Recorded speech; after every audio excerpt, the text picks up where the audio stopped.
Selamat datang di podcast Open Heart with Poltak IP Sibarani.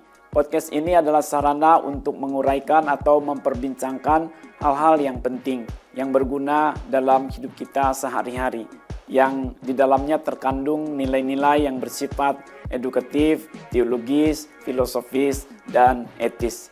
Uraian atau perbincangan akan disampaikan secara topikal atau tematis. Selamat mengikuti.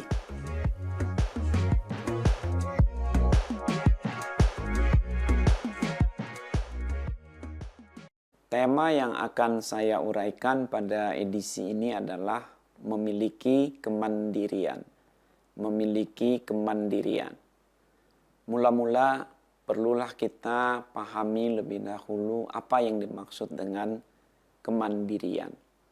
Supaya jangan sampai disalahartikan kata kemandirian ini.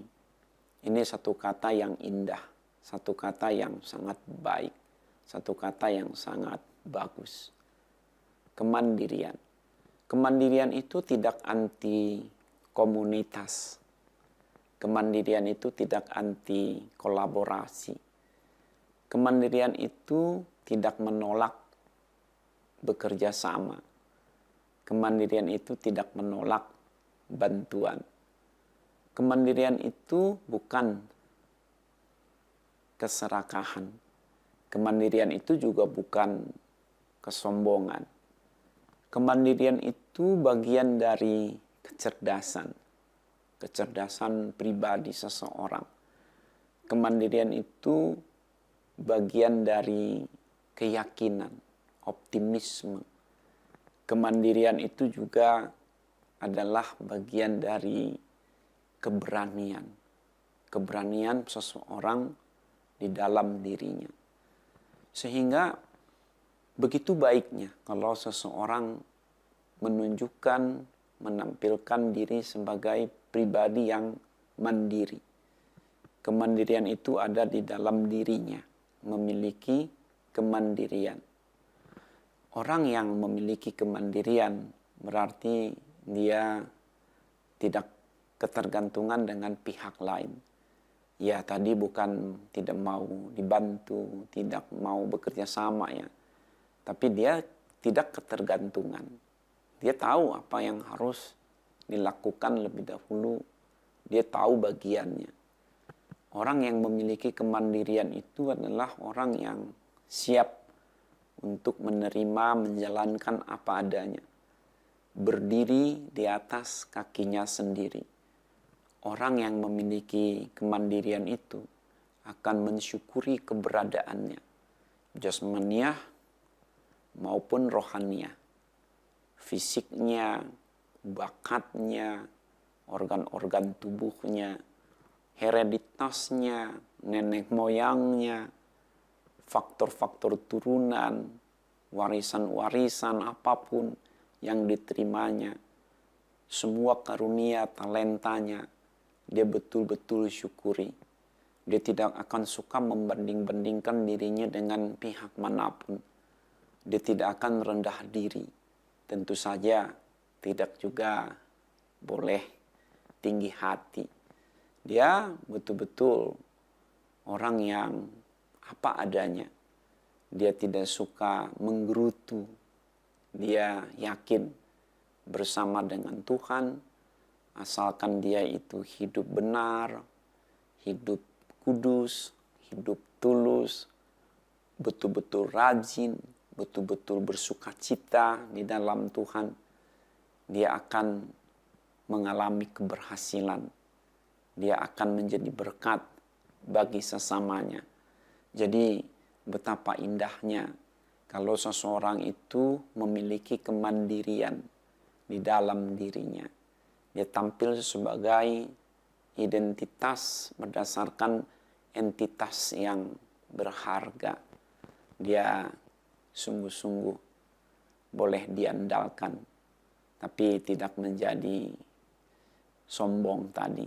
Dia bangga, tapi tidak selalu berbangga diri saja. Ya, itulah sekilas yang dimaksud dengan kemandirian, yang dimaksud dengan memiliki kemandirian. Dalam hal apakah kita seharusnya memiliki kemandirian itu?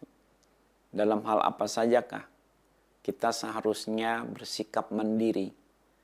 Ya, karena memiliki kemandirian ini adalah sesuatu yang baik tadi. Maka ya seharusnya dalam segala hal, di segala tempat, di semua area dan bidang kehidupan kita, kita seharusnya memiliki kemandirian. Dan semua itu dapatlah kiranya diwakilkan pada 5 area, 5 bidang, 5 kegiatan umum yang biasanya kita terhisap di dalamnya sebagai pribadi-pribadi, sebagai umat Tuhan.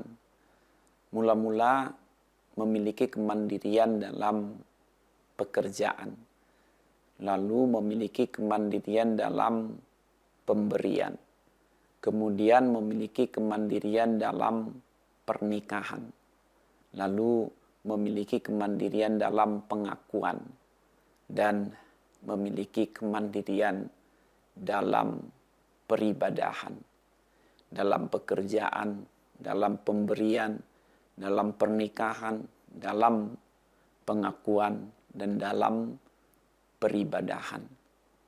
Mula-mula atau yang pertama, kita seharusnya memiliki kemandirian dalam pekerjaan.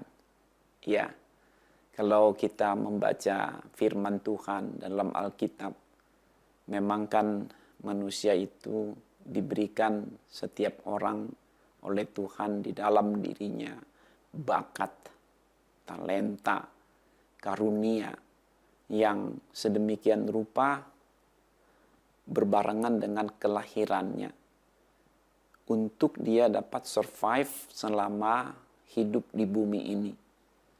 Tuhan memberikan sumber daya manusiawi di dalam diri setiap orang. Itulah tadi bakat ataupun talenta kata lainnya. Untuk mengelola, mengolah alam ini. Sumber daya alam. Sumber daya manusiawi dengan sumber daya alam. Itu merupakan berkat yang dapat disatukan sehingga setiap orang itu dapat bertahan hidup di bumi secara jasmania, ya bahkan dalam segala hal. Maka tinggallah setiap orang itu mau ndak mengasah bakatnya, mau ndak untuk mengembangkan talentanya.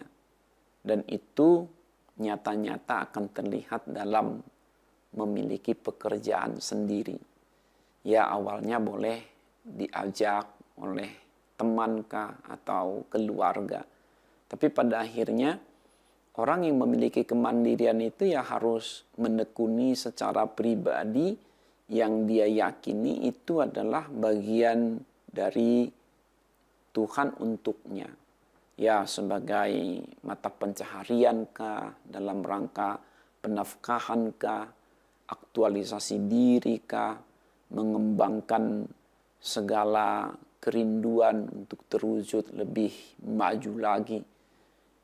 Di dalam firman Tuhan itu tadi misalnya disebutkan ya beberapa saja yang masyhur. Surat Efesus 4 ayat 28. Orang yang mencuri, janganlah ia mencuri lagi.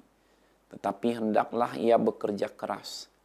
Melakukan pekerjaan yang baik dengan tangannya sendiri. Sehingga dia ada hasil. Dan hasilnya itu dapat dibagikan kepada banyak orang. Melalui pekerjaan itu dia dapat melayani sesama. Sembari memuliakan Tuhan. Dan juga sekaligus mengaktualisasikan dirinya tadi. Jadi bekerja boleh bekerja sama, tetapi dia tidak boleh jadi hanya ikut-ikutan saja. Dia harus mengembangkan posisinya, dia harus betul-betul menggeluti apa ya yang dia akan lakukan seterusnya. Boleh pindah kerja, boleh alih profesi, tapi jangan terus-menerus. Kalau terus-menerus ya nanti tidak nampak akan keberhasilan yang berkembang. Karena kan kalau gonta-ganti ya berarti dari nol lagi, tidak 1 tambah 1, 2 tambah 2, tapi ya jadi 2 jadi 0, 4 jadi 0 lagi. Karena pindah-pindah terus. Sekali lagi tidak dilarang untuk pindah kerja, alih profesi. Tapi ini milikilah kemandirian. Kembangkanlah apa yang Tuhan sudah percayakan di awal. Maka setiap orang itu ya harus menemukan bagiannya. Boleh coba-coba dulu awalnya. Tapi jangan terus saja coba-coba. Pada akhirnya dia harus ambil sikap. Ya, aku mau tekuni ini. Ini bisnis aku. Ini profesi aku. Aku mau geluti yang bidang ini. Aku akan mengembangkan yang itu. Ya, kadang orang juga boleh melakukan lebih dari 1 pekerjaan. Tetapi bukan karena ragu akan yang lain. Melainkan karena ya istilahnya dia barangkali punya 2 talenta atau 5 talenta. Sama-sama harus dikembangkan sedemikian rupa. Maka tidak boleh ketergantungan dengan pihak lain. Termasuk itu untuk penafkahannya tadi. Kan kita setiap orang ada kebutuhan hidup, keperluan harian. Ya kita butuh makanan, minuman, pakaian, tempat berteduh dari panas dan hujan. Lalu kita juga nanti perlu membantu anggota keluarga. Ya banyak betul. Siapa yang akan memenuhi semuanya itu? Ya Tuhan tentu yang akan memberkati. Apa yang diberkati Tuhan supaya menjadi berkat bagi kita, pekerjaan kita. Maka tidak boleh kan umat Tuhan itu mengemis, minta-minta sana sini. Tidak boleh. Dia harus betul-betul berdoa, memohon hikmat Tuhan. Dia harus bergerak, sing-singkan lengan baju, gerakan kaki, melangkah, menanam benih. Kejadian 2 ayat 5. Sebab betapapun Tuhan memberikan hujan, tapi kalau tidak ditanam benih, tidak akan berkembang tanaman itu. Sebaliknya kalau orang menabur, dia akan menuai. Betapapun sulitnya kadang-kadang akan bisnis ataupun dunia kerja. Tetapi kalau mau menabur, tidak ketergantungan dengan teman, keluarga besar, kerabat, maka Tuhan akan berkati. Bahkan sampai 100 kali lipat kan Tuhan berkati seperti Ishak. Dalam Kejadian pasal 26. Situasi secara umum sedang sulit. Tetapi karena dia itu adalah pribadi yang mandiri. Dia menabur di mana Tuhan menyuruh dia menabur. Di lembah Gerar. Dalam ayat 12 dia menabur. Lalu Tuhan memberkati sehingga sampai tadi 100 kali lipat hasilnya. Sehingga dia menjadi orang yang kaya, yang makmur. Menjadi berkat bagi banyak orang yang dapat membantu sesamanya. Ya memang tidak boleh berleha-leha. Orang yang memiliki kemandirian itu, dia akan selalu berada di garda baris terdepan di dalam berbuat sesuatu. Dia tidak akan buang-buang waktu. Kolose 4 ayat 5. Tidak buang-buang waktu. Efesus 5 ayat 16. Mempergunakan segala waktu yang ada. Tidak ada yang sia-sia jadi hidupnya. Dia tidak menyukai tempat tidur, kata kitab Amsal. Dia tidak seperti pintu yang berengsel terus-menerus begitu saja. Tapi dia adalah pribadi yang bergerak.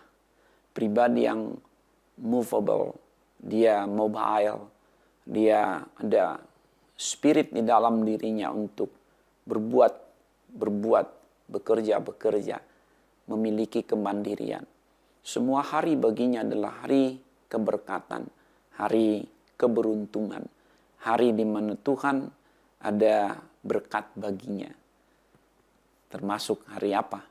Senin, Selasa, Rabu, Kamis, Jumat, Sabtu, Minggu. Semua hari untuk berbuat baik. Ya, Kadang ada orang menyalahartikan dalam Alkitab itu seperti hari Sabat. Ya, hari Sabat itu memang pada zaman Alkitab itu hari yang dikhususkan untuk beribadah, banyak-banyak bersyukur. Tapi bukan berarti hari Sabat kata Tuhan Yesus tidak boleh berbuat baik. Bukan berarti hari Sabat itu hanya leha-leha saja. Hari Sabat juga boleh menyembuhkan orang sakit. Hari Sabat juga boleh untuk membantu orang susah. Semacam itu. Maka di dalam Yohanes pasal 5 ayat 17, Tuhan Yesus sendiri berkata, Bapakku bekerja sampai hari ini, maka aku pun bekerja juga. Jadi orang-orang yang memiliki kemandirian itu, dia akan berjuang. Dia akan melakukan sesuatu. Dia akan bergerak maju. Rasul Paulus itu adalah satu contoh yang indah ya. Saya lompat kisah mengenai Rasul Paulus. Saya betul-betul bersyukur dengan tokoh ini. Dia adalah seorang penginjil, rasul. Pekerjaannya adalah ya sebenarnya kalau hamba Tuhan menurut hukum Taurat misalnya dan Perjanjian Lama itu kan dapat santunan dari jemaat ya untuk melakukan tugas-tugas pelayanannya. Tapi Rasul Paulus dia sadar dia akan melayani bangsa-bangsa yang bukan mengenal Taurat seluruhnya. Bangsa-bangsa yang masih asing dengan Tuhan, dengan Mesias, dengan Injil. Dia harus menjelajah daerah-daerah baru, daerah-daerah yang ya tadi belum mendengar soal Tuhan yang esa di dalam Kristus Yesus. Itulah yang diberitakan Injil itu. Nah, sekarang dari siapa modalnya? Siapa yang memberikan dia akomodasi? Siapa yang membantu akan transportasi, logistiknya? Dia sambil bekerja. Dia sampai membuat tenda sekalipun disebut di dalam Kisah Para Rasul pasal 18 ayat 1 sampai 4. Dia bekerja, berbuat.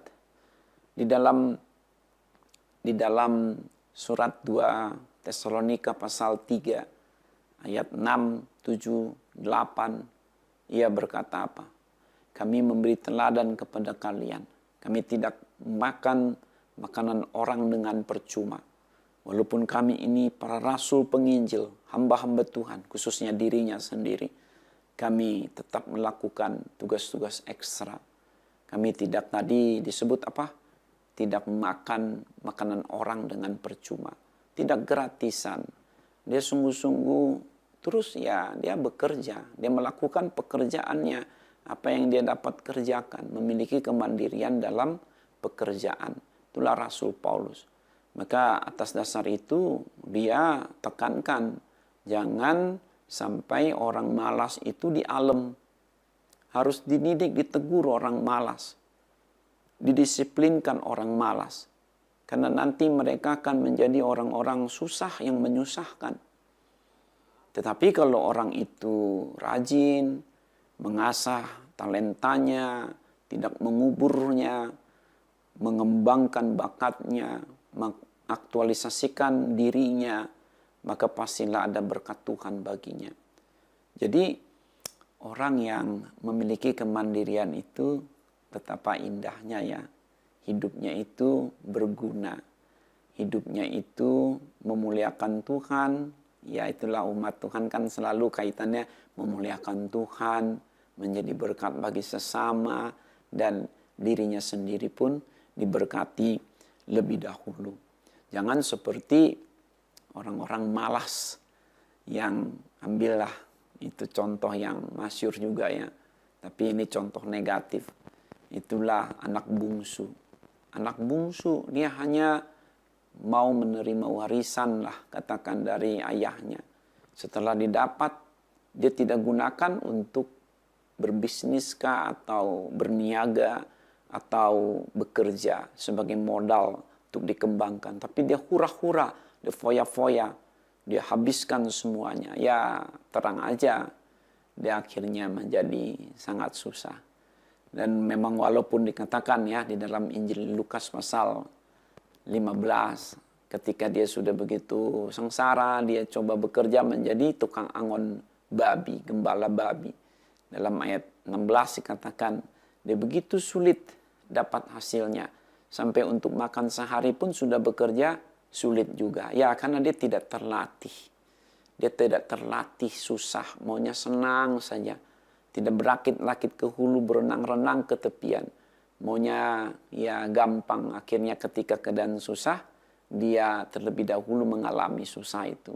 Dia tidak tertolong, kecuali memang dia mau berubah, bertobat. Dan syukurlah dalam kisah itu memang selanjutnya dia juga sadar, dia mau bertobat, dia berubah, syukurlah. Dia pun akhirnya diberkati lagi. Jangan kita mencontoh orang-orang malas. Sebab orang-orang malas ini, ya berapapun yang diberikan padanya, ya habis lagi, habis lagi. Itu contoh lain adalah dalam kitab Amsal pasal 24. Ayat 30 sampai 34. Bagaimana dia diserahi, katakanlah oleh ayah ibunya atau pendahulunya, kebun anggur yang indah. Bagus tadinya. Tapi karena dia ini menyukai tidur, menyukai senang-senang saja, ya akhirnya nggak keurus juga itu kebun anggur yang indah. Malah jadi rusak, malah hancur.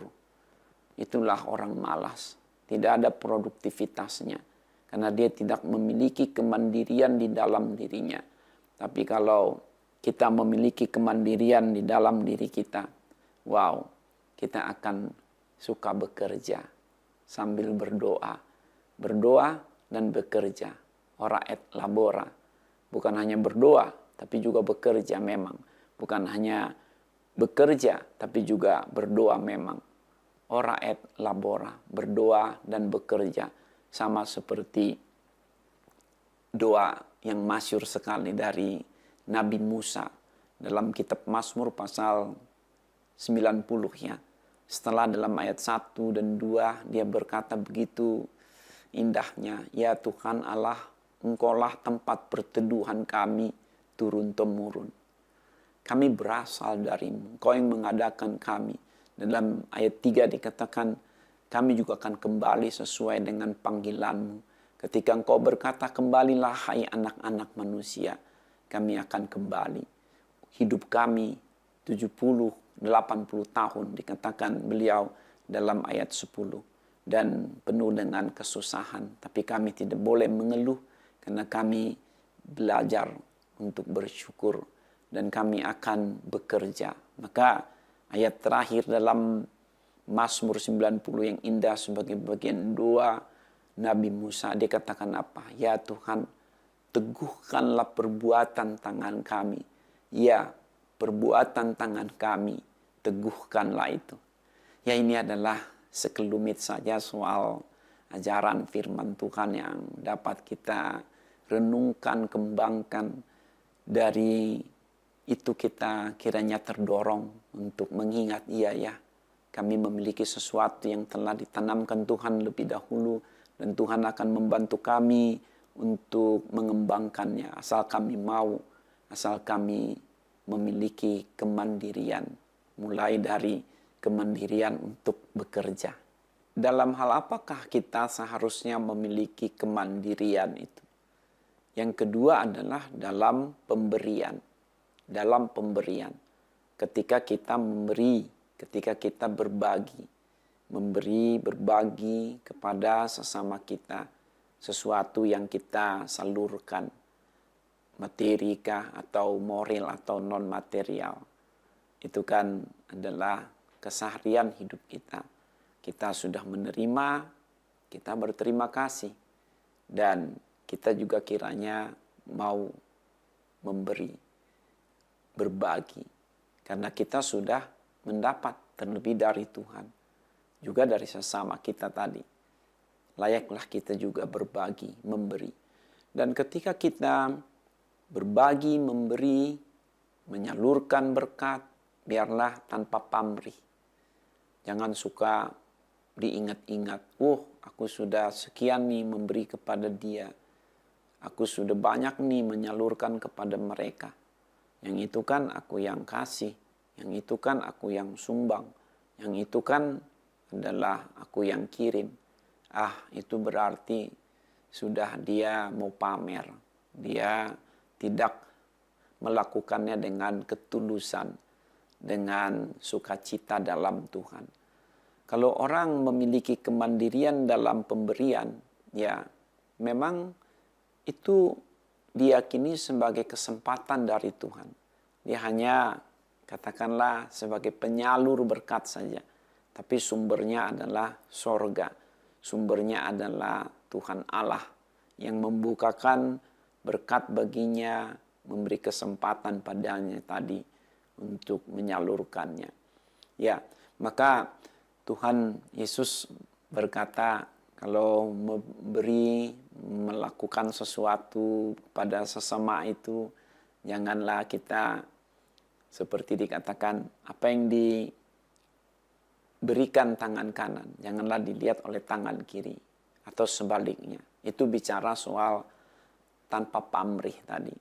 Kita ya diam-diam memberi, karena kita yakin itu adalah kesempatan ilahi. Dari dalam diri kita berbagi. Jadi hati kita dulu terbuka, barulah tangan terbuka, kantong terbuka, dompet terbuka, rekening terbuka. Hati kita terbuka dulu. Maka disebutkan kan dalam Matius pasal 7 ayat 12 bahwa segala sesuatu yang kau ingin orang lain perbuat kepadamu, perbuatlah lebih dahulu kepada mereka. Apa itu kaitannya dengan kemandirian ini? Ya jelas. Maksudnya adalah ya berbagi itu tadi adalah mulai dari diri kita. Inisiatif. Memang ada kesadaran sosial, tetapi kesadaran sosial yang sifatnya pribadi. Segala sesuatu yang ingin kau orang lain perbuat padamu. Ketika kamu susah ingin dibantu. Ketika kamu sakit ingin diperhatikan. Seperti itulah kamu lakukan juga kepada sesamamu. Mulai dari dalam dirimu sendiri. Maka memang ya kita harus selalu ada persiapan untuk dibagikan. Makanya tadi ada kaitannya juga dengan yang bagian pertama itu.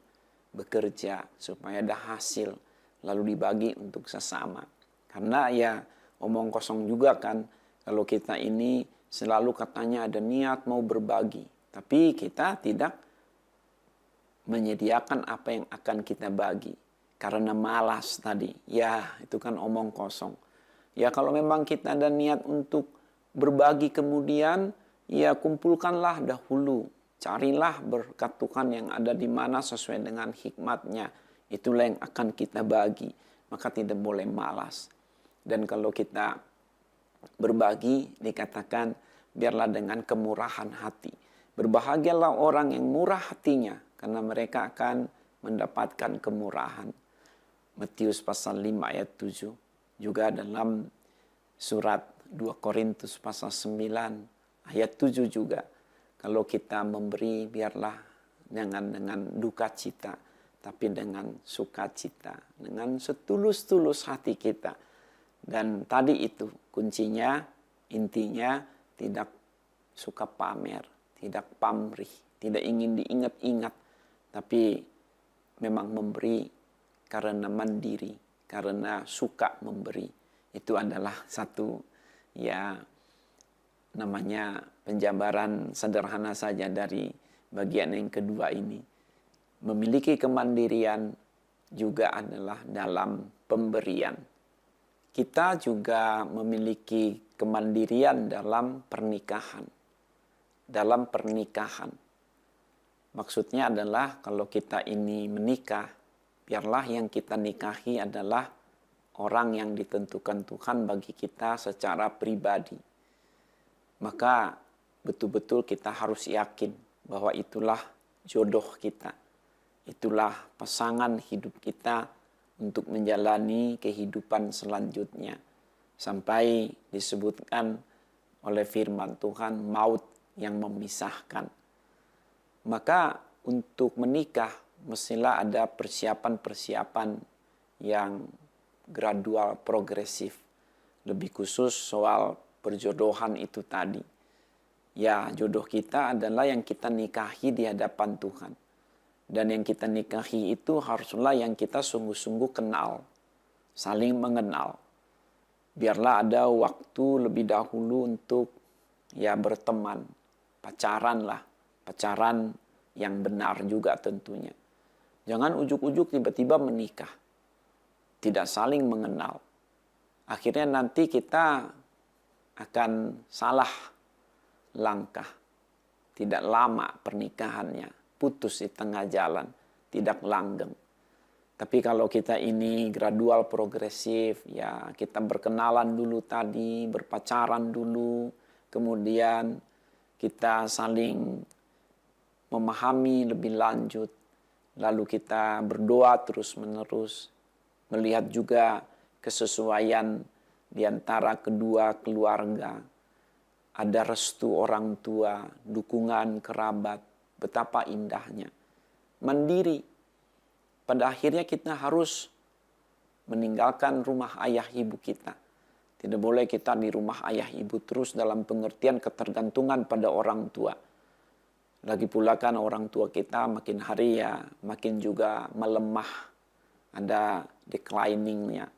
Secara fisik, secara finansial, secara feeling. Janganlah mereka yang menjaga kita. Malah kita yang harus membantu mereka. Lebih khusus secara perekonomian. Maka sudah diaturkan dalam Alkitab itu. Seorang anak tadi akan meninggalkan ayah ibunya bersatu dengan pasangan hidupnya. Baik laki-laki maupun perempuan. Dan bangunlah keluarga yang monogami. Pernikahan yang satu laki-laki dengan satu perempuan dewasa untuk dinikahi. Jangan poligami, harus monogami. Mendiri, jangan rame-rame, jangan satu suami 2 istri atau lebih, jangan juga sebaliknya, jangan poligami, poliandri, satu Hawa dengan satu Adam, kan seperti itu ajaran Alkitab. Dan kiranya juga disisipkan di sini yang heteroseksual lah, jangan yang sama gendernya, karena itu adalah pelanggaran terhadap firman Tuhan. Monogami, satu laki-laki dengan satu perempuan, satu istri dengan satu suami. Itu sangat ditekankan dalam firman Tuhan. Terlebih kalau kita bicara soal kepemimpinan gerejawi. Itu di dalam 1 Timotius pasal 3 ayat 2, juga dalam ayat 12. Seorang penilik jemaat dan diaken haruslah satu suami dengan satu istri atau sebaliknya.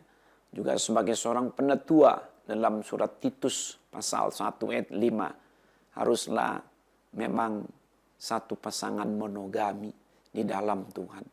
Itu sebabnya jangan suka iri hatilah dengan pasangan orang lain. Jangan mengingini milik sesama. Carilah jodoh dengan tuntunan Tuhan.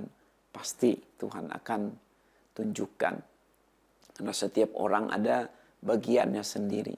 Itu tadi. Jangan mengingini milik sesamamu. Jangan mengingini istrinya. Jangan mengingini suaminya. Kitab Keluaran pasal 20 ayat 17. Juga dalam Amsal yang indah sekali. Amsal pasal 5 ayat 15. Minumlah air dari kulahmu sendiri. Minumlah air dari kulahmu sendiri.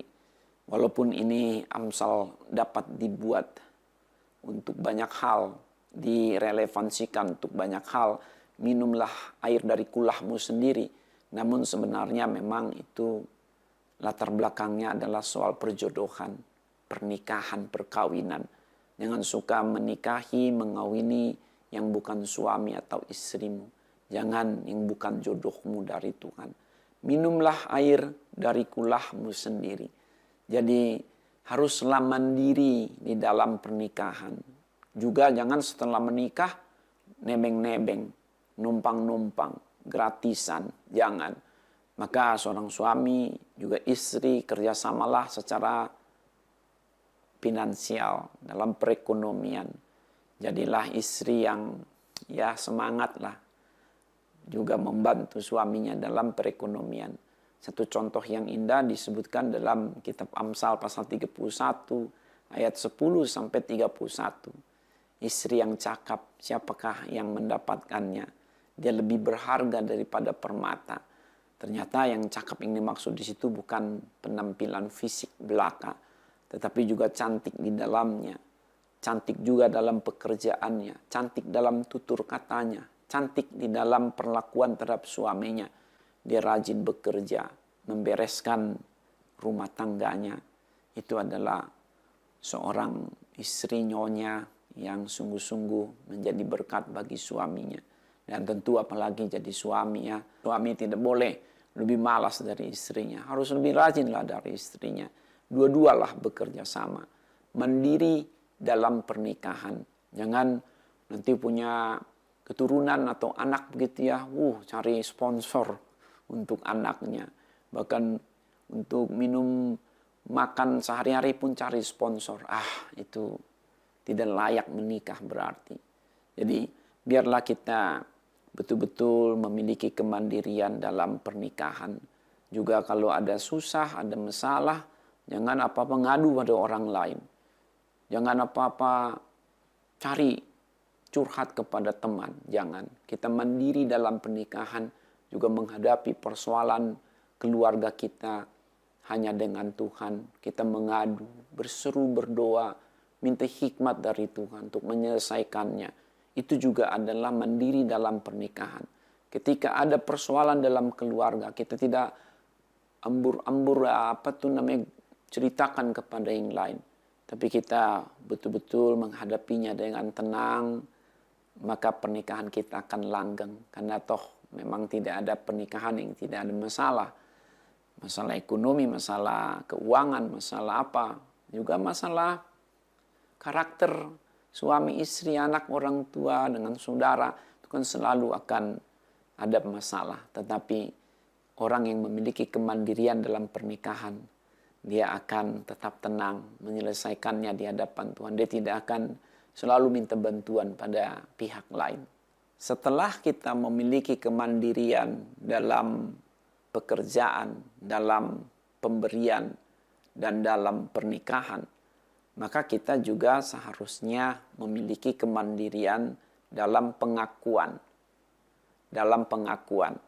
Ketika kita mengaku atau mengakui apa yang ada dalam lubuk hati kita, apa yang kita rasa, apa yang kita pikirkan, apa yang kita lihat, biarlah kita katakan apa adanya. Jangan mau ditekan oleh orang lain punya pesan. Biar kita jangan joki bagi pihak lain dalam memperkatakan sesuatu yang sebenarnya. Biar kita sportif. Ya, kalau ya katakan ya, tidak katakan tidak. Apalagi kalau itu menyangkut hajat hidup orang lain. Jangan sampai ada orang yang dirugikan, tercela karena pengakuan kita yang tidak mandiri, tidak apa adanya. Nanti juga jadi fitnah, jadi membuat kericuhan bahkan kerusuhan. Kita harus cinta damai.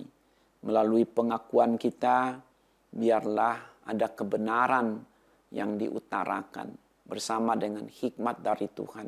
Kita jadi bijaksana mengatakannya dengan pilihan kata yang diberkati oleh Tuhan.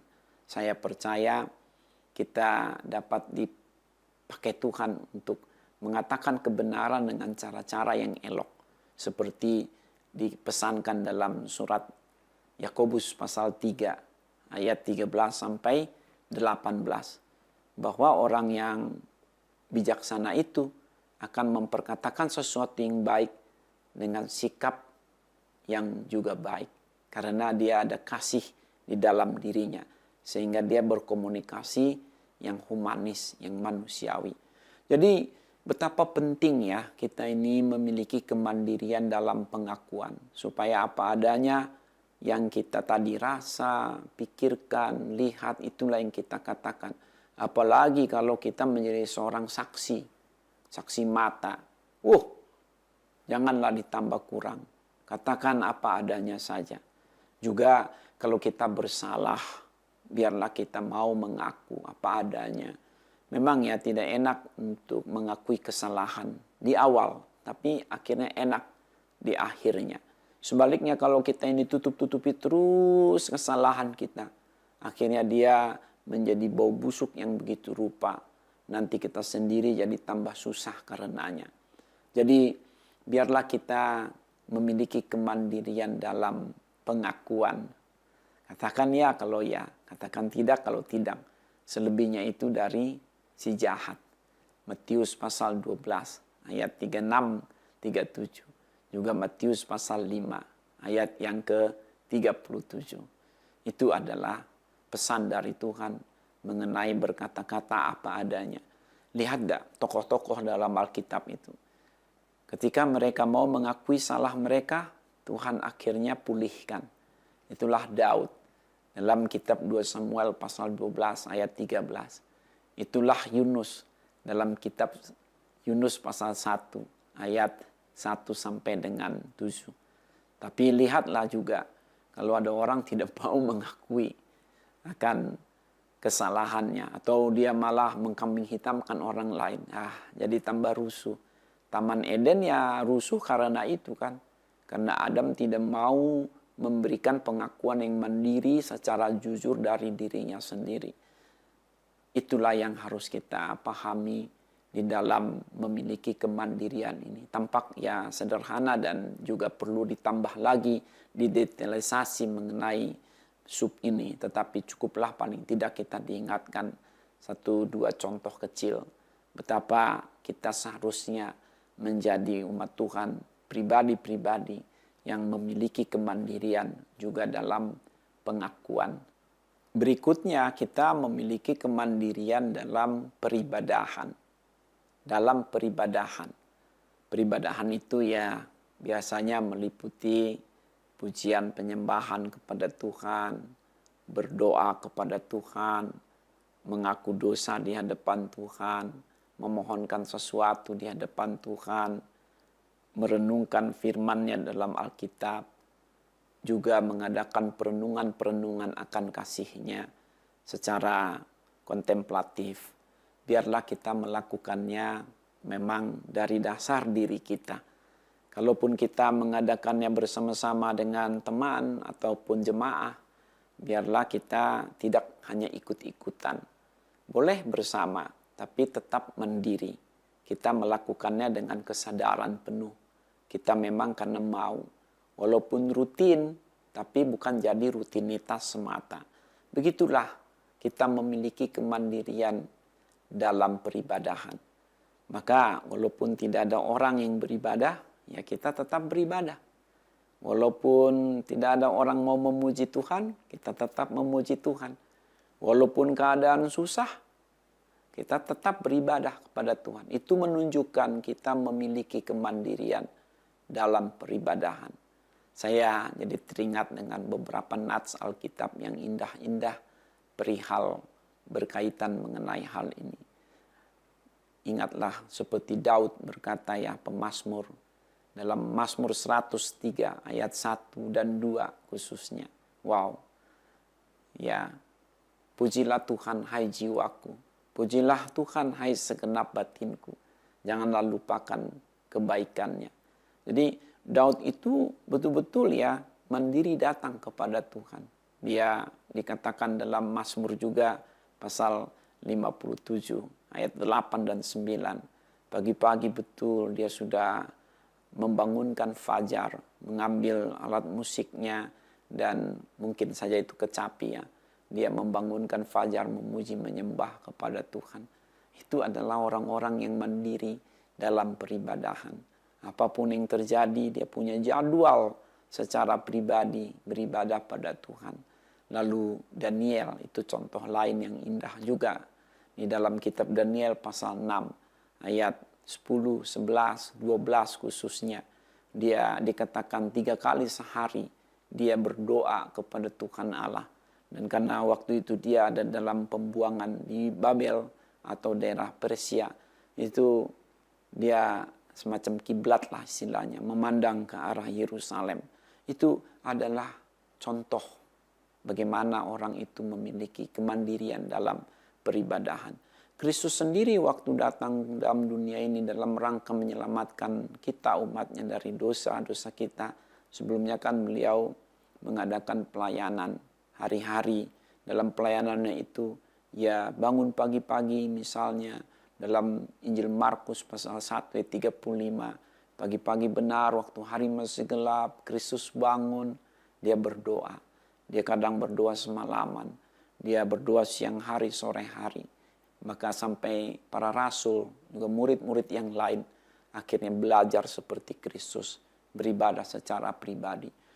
Maka dikatakan juga oleh Tuhan, bukan? Bahwa kalau kamu berdoa, masuklah dalam kamar, tutuplah pintunya, berdoalah di tempat yang tersembunyi. Maksudnya secara pribadi kepada Bapa Surgawi yang ada juga di tempat tersembunyi. Maksudnya dalam keesaannya kita akan mendengar suaranya. Itu indah. Jadi janganlah kita ini ikut-ikutan mengadakan peribadahan. Bersama-sama boleh, tapi tetap jaga kemandirian. Dan kalaupun tadi rutin, jangan sekedar rutinitas. Ya, mengapa Anda ke gereja? Hai warga gereja. Ya, ini kan jadwal ibadah hari Minggu. Jangan lagi jawabannya begitu. Tapi memang kecintaan kita itu yang membuat kita beribadah hari apapun. Hari apapun kita beribadah. Sebab setiap hari adalah harinya Tuhan. Ya, hari Minggu ada historical theology akannya sendiri ya. Historical background teologinya sendiri. Tetapi setiap hari adalah harinya Tuhan untuk kita beribadah, bersyukur. Kita dari dasar hati kita memuji, menyembah, berdoa. Termasuk tadi kalau ditambah memberikan persembahan, syukur, berdoa syafaat. Kita lakukan itu dengan kemandirian.